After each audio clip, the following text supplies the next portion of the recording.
大家好，我是燕子，每天更新一道菜。今天用猪肉和豆皮做好吃的。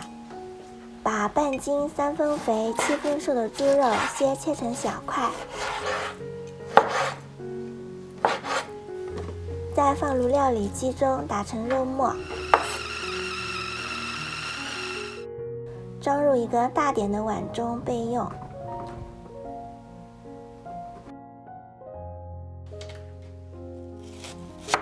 一小段大葱先切成丝，再切成葱末，和肉末放在一起，再打入一个鸡蛋，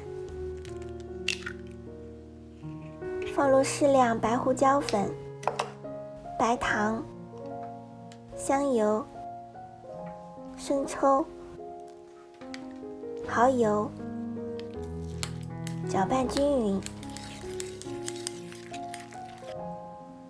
准备一张豆皮，把肉馅倒在豆皮上。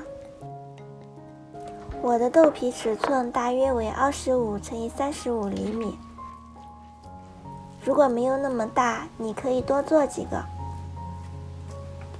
用勺子或者刮刀将肉馅均匀铺满豆皮，从短的一边开始卷起来，像这样卷成一条。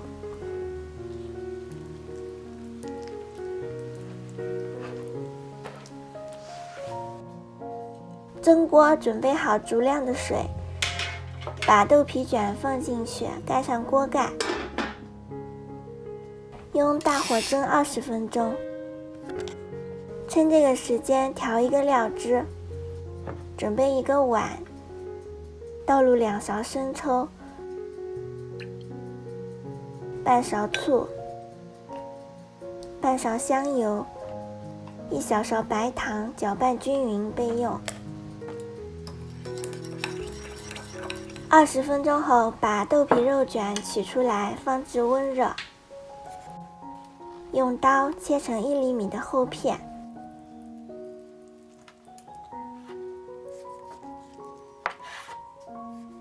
像这样切得均匀一些。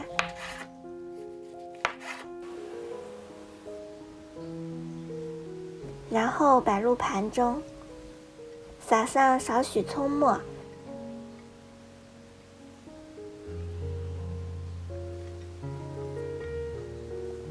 再淋上准备好的料汁，就可以开吃啦。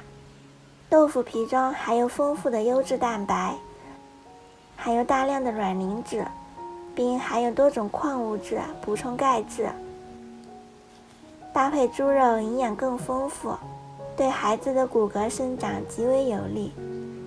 如果你喜欢，也试试吧。好啦，本期视频就分享到这里啦。喜欢我的视频就关注我吧，每日为您更新一道菜。